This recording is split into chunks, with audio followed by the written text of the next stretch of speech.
So hello, good morning, just about good morning. Heading up to lunchtime. Finally managed to get out on the bike this week. Just been recovering, been resting after Saturday. So it's first video really since Saturday. I've not picked the camera up. I should have picked it up on Monday really, but I didn't.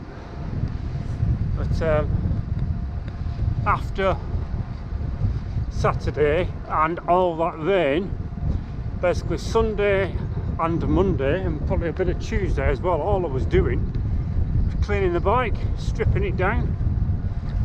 So there was water everywhere, so I basically took the headset out, bottom bracket, sorry, not the bottom bracket, out of the bike.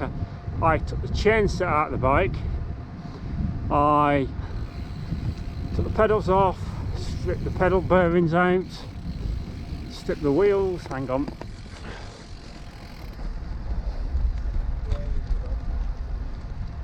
So yeah, basically just completely stripped it back. So there was water in the pedal bearings, so the Favero Asiomo pedal bearings, there was drops of water inside there. So I took all that out, let it all dry, re-greased it, put it back together. Headset bearings, obviously there's a lot of water in the bottom. Headset bearing, there was a bit in the top. Bottom bracket wasn't so bad, but there was a little bit of water on the outside of it because I'd greased it well.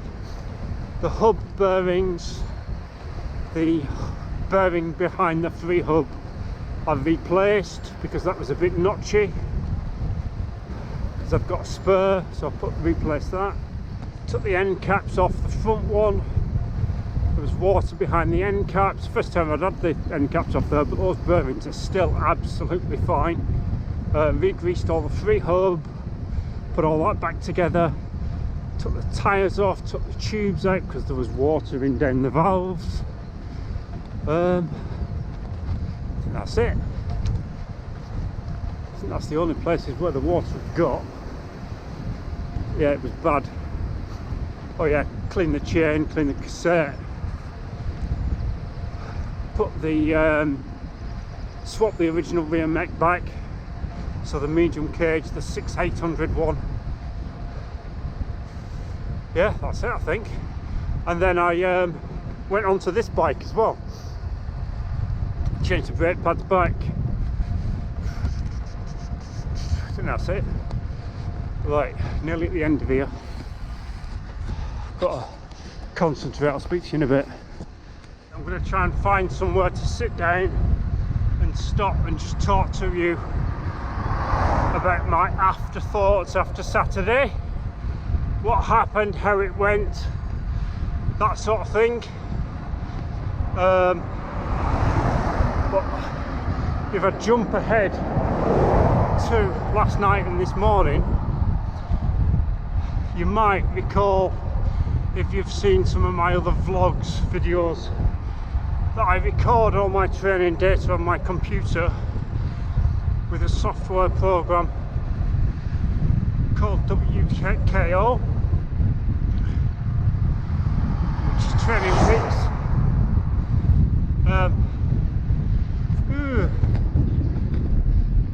This is a bad headwind, it's not meant to be this bad. Hang on. That's okay.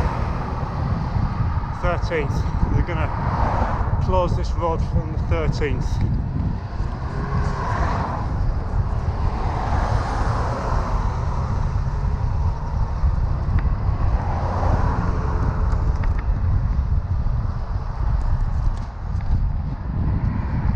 So yeah, WKO, which is Training Peaks, but it's the computer version.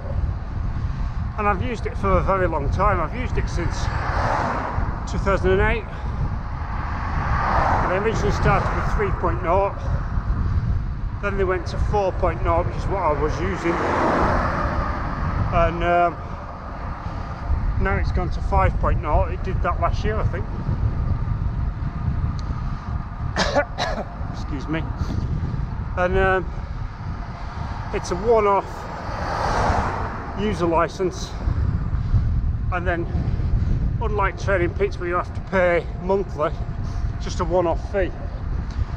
Anyway, I had an email from them yesterday to say that they're ending the support for 4.0, which means it won't download new workouts from Training Peaks, and it won't upload to Training Peaks, and you haven't got support, and you can't change it from computer to computer, because with it you can have it on one computer, deactivate the license, put it on another one, reactivate the license, but you won't be able to do that.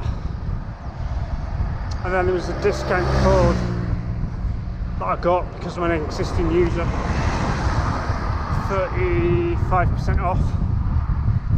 So, and a 14-day free trial. So I put it on last night, and then I was having a look at it, see how it is, trying it out, that sort of thing, importing my data, and then I noticed that on my Training Peaks account there was about a 3-week period from August to September 2019 where all the files were missing. So it had got a big dip in all my stats, and like my mileage for the year was wrong and all sorts. So I spent 2 hours this morning correcting that. So, well, faff. But anyway, so yeah, I'll probably have to pay for the new license, but I'll use the 2-week free trial up first, might as well. But yeah, I like it. I think it's worthwhile, because then you've got all your stuff in one place and you know what you're using, unlike with say Strava or something like that where they can change it. Then if you decide not to pay your monthly subscription, or if they put it up, you've got it, you've got all the data, and you can back it up and everything.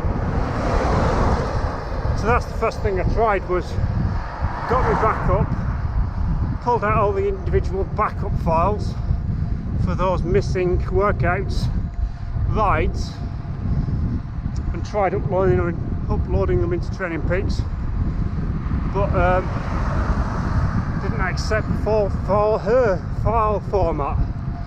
So it worked in WK05, then the data was missing and the chronic training load and all that stuff corrected itself.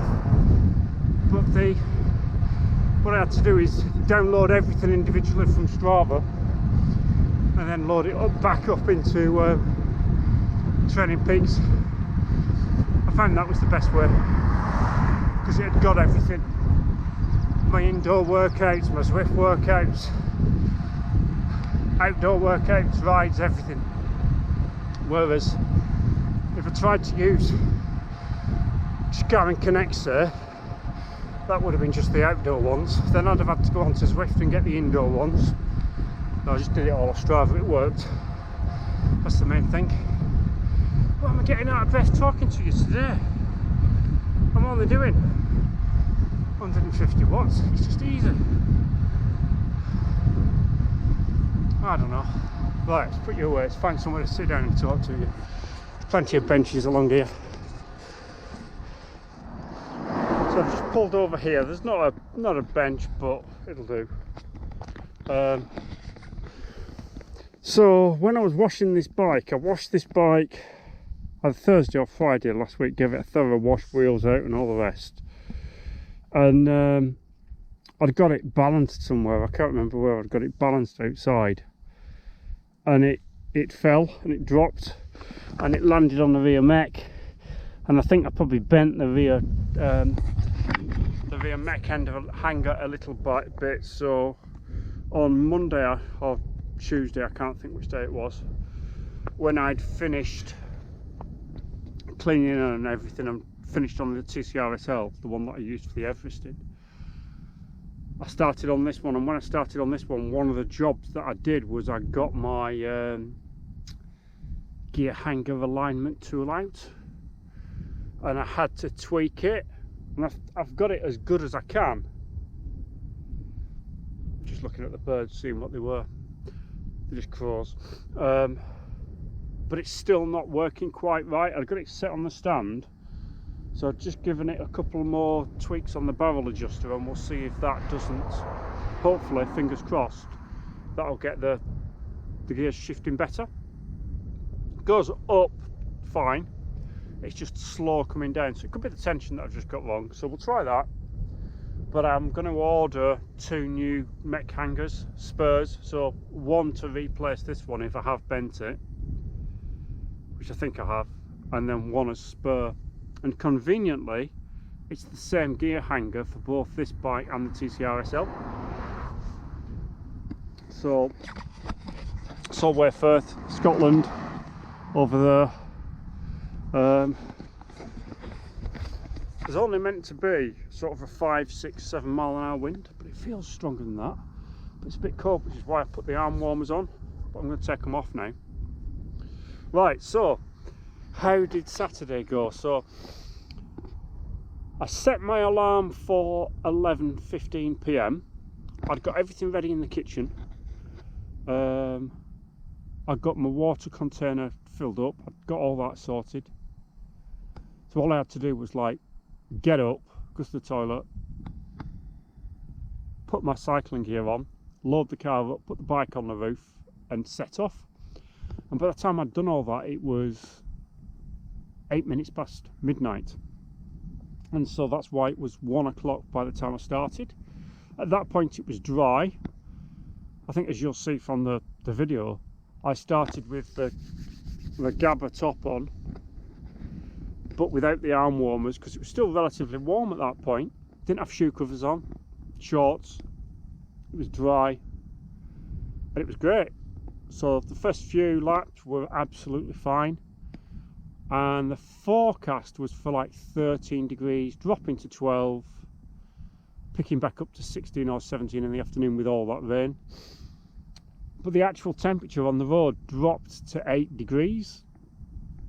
So that's why I had to stop and put arm warmers on and shoe covers and change my hat and then put a long sleeve top on by the time it started raining and everything. But the rain was just absolutely torrential. It was really, really, really bad. I mean, I know I do a lot of riding in the rain, but it's just ridiculous. Anyway, so yeah, I was going okay. Then about 6 hours in, there's a ladybird down there, tangent. 6 hours in, I knew that I was starting to get low on energy. So then I'd been doing up on that to that point a 3-lap stop. So do 3 laps, stop. I'd have a cup of coffee, then I'd have something to eat, and then I'd carry on again. After 6 hours, I did a 1 lap. So I'd stopped at 3, did 1 lap, stopped again, down the whole 6 blocks of Cliff Block gels, the chewy stuff. They're a bit like wine gums, really. And then another lap, and then I stopped again and stopped for longer, and that's when I then put the long sleeve top on, changed my cap, and all the rest. And I'd stopped, I think, at that point for nearly an hour, and I ate a lot more and then got going again. And then I was sort of alternating. I did a couple of 3s, and I did, hang on, Garmin's going to turn off. We don't want it to turn off.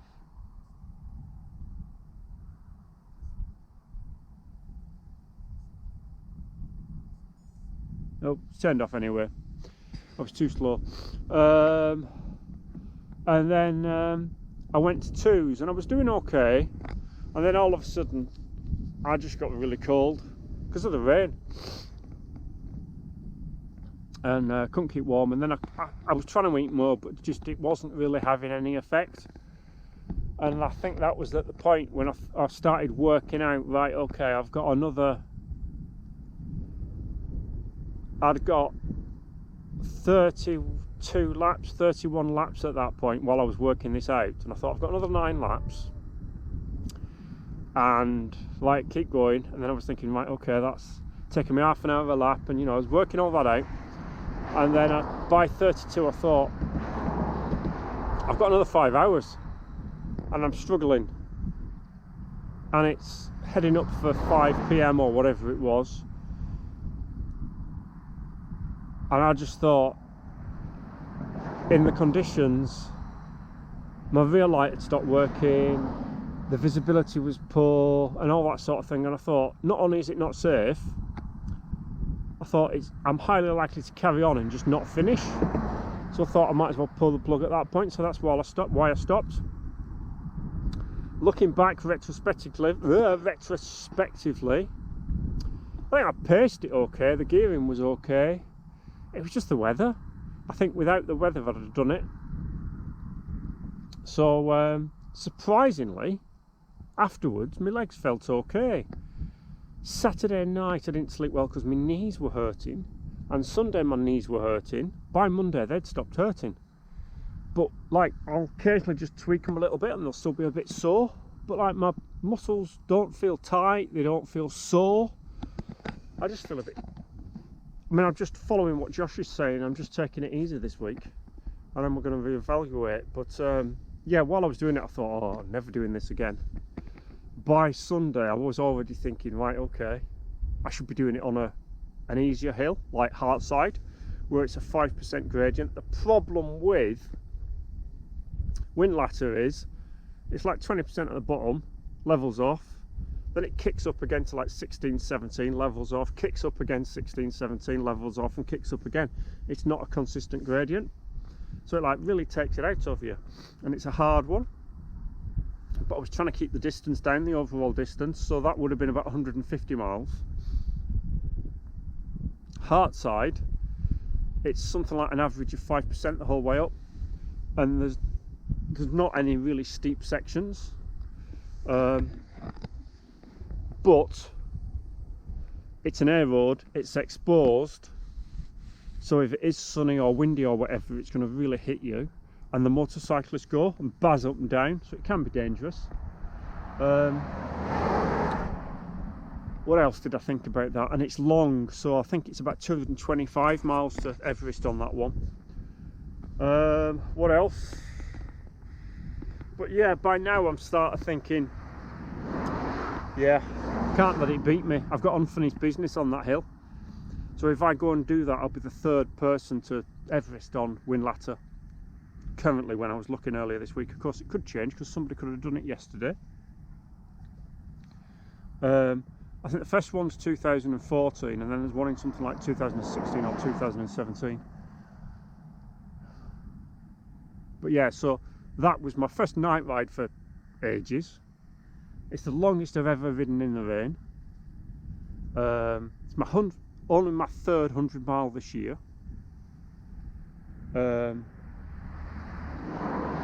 It's the first time I've done over 200 kilometers since 2018, I think. And it's the highest ever elevation that I've done. So I did about 7,500 meters of elevation. So I was almost there, which is what the really frustrating bit is. But anyway, never mind. So I better carry on and get back. So tailwind back, because I've waffled on to you enough today, haven't I? But yeah, it's nice out here. I was going to take my arm warmers off, but now I'm not, because it's flipping cold now. Now I've been talking to you, to turn the Garmin back on, get that walking back up, and then we'll get back, because I only want to do an hour today. I think I've got a rest day tomorrow, then Friday I can ride, Saturday I can ride, Sunday I can ride. Tomorrow I get the keys for the flat that I've got to move into. So once I get the keys, I'll take you to the flat, and I'll show you the flat, and I'll show you the view I've got. But days like this, it won't be so bad. But when it's windy and stormy and rainy in winter, it probably won't be so nice. So right, let's get back on the bike. I'll see you in a bit on the bike. So I've tweaked the tension on the cable twice now, and it's still not right. It's sort of right at the bottom of the block cassette in the smaller ones, and then it gets not so good at the top at the bigger ones. So of course it is possible that I've actually bent the mechanism. So I'll have to have a look at that as well. I'll put it back in the stand when we get back and have another look. Right, cars again, I'll put you away. Crossing the golf course, we'll go back down the front, down a promenade, just because it's nice and I'm on an easy ride. Pootle along, so approaching the clubhouse. Nearly back, so when I get back I'll have some lunch, shower and everything, and then this afternoon I will I don't know what he said. Did he say hello, Duncan? Anyway, so yeah, we're almost back. So we're almost back. Just heading down the promenade. When we get back, I'll shower, have some lunch, and then this afternoon I'll stick the bike in the stand again and see what's up. See if I can figure out a correction for these gears. And I'll video it. We'll do that together.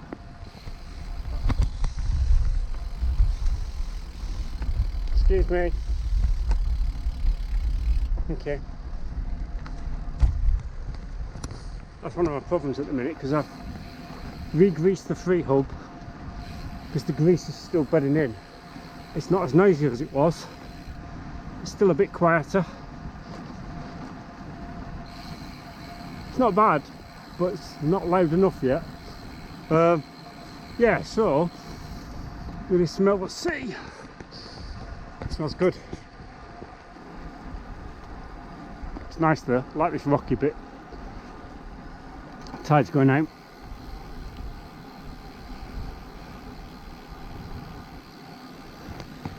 Yeah, I'll end the vlog here, so thank you for watching. Thank you for subscribing. Oh, I won't end the vlog here.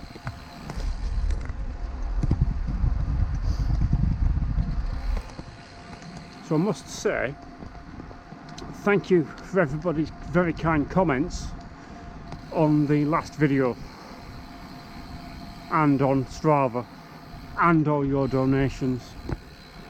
I am very, very grateful. So I didn't achieve my target yet. I'll leave it open for the charity. But yeah, all your comments were very much appreciated. Thank you. Very grateful. It does help and it does mean a lot, so thank you. So what I was saying is I'll end the vlog here. Thank you for watching as always. Thank you for subscribing. Take care, and I'll see you in the next one.